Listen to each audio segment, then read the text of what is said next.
안녕하세요. 루장입니다. 어제장 증시에서는 큰 충격을 주었는데요. 연준이 50 베이시스 포인트 인상 가능성이 재차 부각이 되었고, 국채금리의 큰 상승으로 인해서 4.0 구간까지 근접하게 접근을 하면서 시장에 부담을 주었습니다. 거기에 더해서 지정학적 리스크까지 더해졌는데요. 러시아가 우크라이나를 침공한 지 1주년이 다가오고 있는 시점에서 조 바이든 대통령이 우크라이나를 깜짝 방문을 하였고요.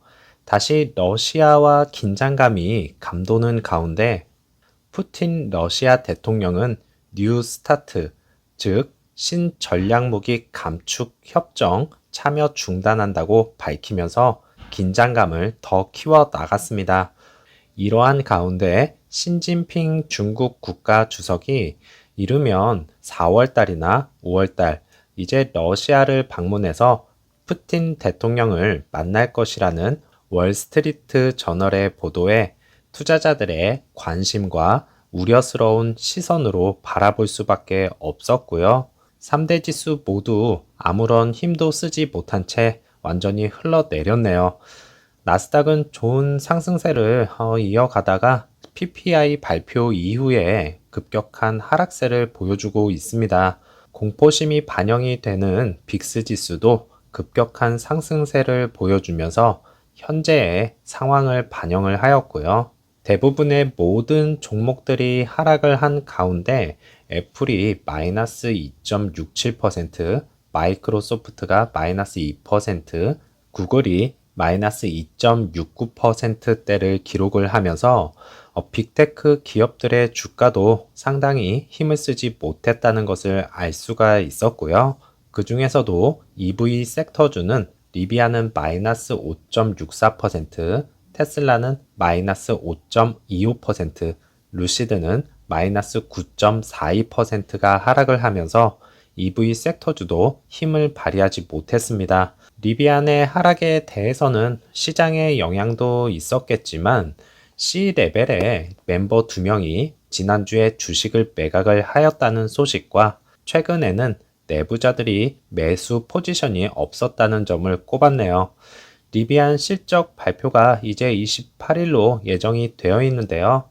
주당 1.89달러 분기 손실이 이제 예상을 하면서 전년 대비 22.2%의 성장성을 보여주고 있고 매출은 713.8 밀리언 달러로서 전년 동기보다 1221.9% 증가할 것으로 내다보고 있었습니다. 리비안도 내외부적으로 힘든 시기를 보내고 있는 만큼 어닝 서프라이즈를 기대를 해보겠고요. 항상 테슬라 소식은 언제나 차고 넘쳐나죠. EV와 관련된 내용에서는 매그니스가 테슬라와 공급 계약 체결을 하였다는 것인데요. 호주 리튬 회사로 알려져 있었고 이번 계약은 2025년까지 최소 3년 동안 지속될 것이라 말을 합니다. 이제부터는 전 세계적으로 중국 의존도에서 벗어나려는 움직임이라 볼 수 있겠네요. 루시드는 마이너스 10%에 가까운 하락폭을 보여주었고 애프터 장에서는 플러스 1.11%가 상승을 했지만 가까스로 10불대를 유지를 하였습니다. 많은 분들이 아시겠지만 루시드 실적 발표일은 항시 증시가 좋지 않았었고요. FMC 회의 일정 등이 항상 겹치고 있다는 것을 알 수가 있었는데요. 그래서 그 하락폭이 다른 종목에 비해서 더 큰 것 같습니다. 오더플로에서는 미디움과 스몰캡에서 매수가 약간 더 많았었고요. 라지 스케일의 매도세가 점점 많아지고 있다는 것도 알 수가 있겠고, 기관들의 이제 평단을 다시 한번 낮추려는 움직임이 점차 눈에 보이고 있다는 것을 느낄 수가 있었습니다.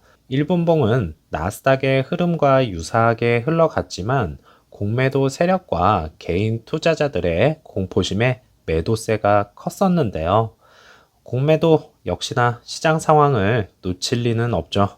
실적 발표와 맞물려서 신나게 때리고 있을 겁니다. 어제 최저점인 9.81불을 기록을 하면서 다시금 한 자리 숫자를 위협을 하고 있습니다. 갑작스레 증시가 이제 뭐 확 좋아지지는 않겠지만 연준의 금리 인상 폭이 50 베이시스 포인트가 아닌 25 베이시스 포인트로 정해질 경우에 증시의 상승 전환점이 될 수도 있겠습니다. 그것을 좀 기대를 해보도록 하겠고요. 어제 장도 고생 많으셨습니다.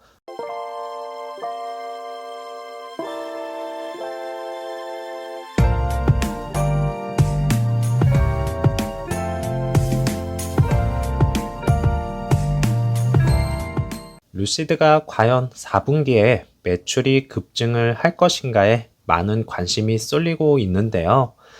대부분 많은 분들이 매출은 그렇게 좋지 않을 것이다 라고 보고 있는 가운데 애널리스트들은 302.61 밀리언 달러 매출을 기록을 할 것으로 내다보고 있었고요. 이는 이제 전분기 55%가 상승을 하였다고 하고 있지만 시장에서는 329.21 밀리언 달러의 예측을 하고 있기 때문에 매출로 인한 상승은 기대를 하기는 어렵다 볼 수 있겠습니다. 루시드의 슬로우 딜리버리와 사우디 4분기 지분에 포커스를 맞추고 있었는데요. 지난 3분기 어닝콜에서 쉐리 하우스가 몇 분기 동안은 생산과 딜리버리 차이가 날 것이다 라는 것을 이야기를 해 주었었습니다. 이는 이제 루시드 측에서도 잘 알고 있는 문제이고 해결 방법을 확실하게 찾지 못하는 상황에서 투자자들은 다시 한번 질문을 할 것이고 루시드 측에도 확실한 답변을 듣고 싶은 게 저희 심정이 아닐까요? 또한 컨센서스 추정치는요, 각 주당 39센트 그리고 290 밀리언 달러 손실로 보고 있었고 전년 동기 대비 5.41%가 감소를 하면서 분기별 컨센서스 추정치는 998.14% 증가를 한 것으로 나타났습니다. 많은 것들이 복잡한 상황이지만 생산량과 딜리버리 수치가 좋아진다면 앞으로 루시드의 2023년은 전망이 밝을 것으로 예상을 하고 있고 오늘 장 마감 이후 실적 발표 항시 시험을 앞둔 것처럼 이 시기가 되면 많이 떨리기는 합니다.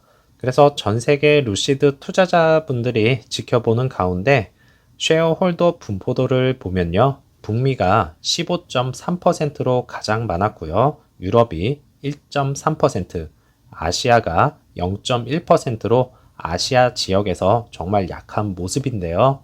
아시아 지역에 중국을 기점으로 스튜디오 오픈을 하게 된다면 많은 이들의 관심이 있을 것으로 예상을 하고 그리고 루시드라는 브랜드 이미지를 더욱더 넓혀야겠다는 생각입니다. 간간히 사진으로만 보던 루시드 사우디 공장 현장이 공개가 되었습니다. 애리조나 AMP2 공장보다 건설 속도가 빠르게 느껴지기도 했는데요. 아랍어로 말을 해서 정확히는 알 수는 없었지만 대략적으로 이런 내용이지 않았을까 생각을 하면서 시청을 하시면 좋을 듯 하겠습니다. 같이 한번 보시죠.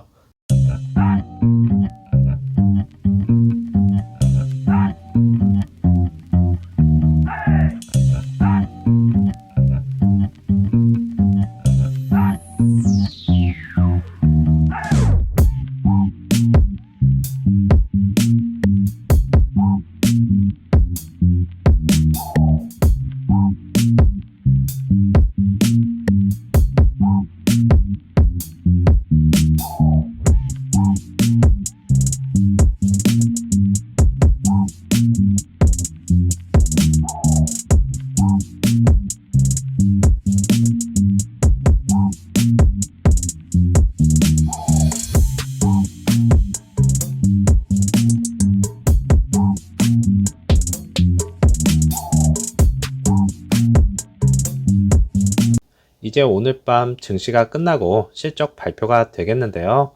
다 같은 마음으로 실적 발표 결과가 정말 좋게 나와 주었으면 정말 좋겠고 오늘도 즐거운 하루 보내시고요. 저는 다음 영상에서 찾아뵙겠습니다.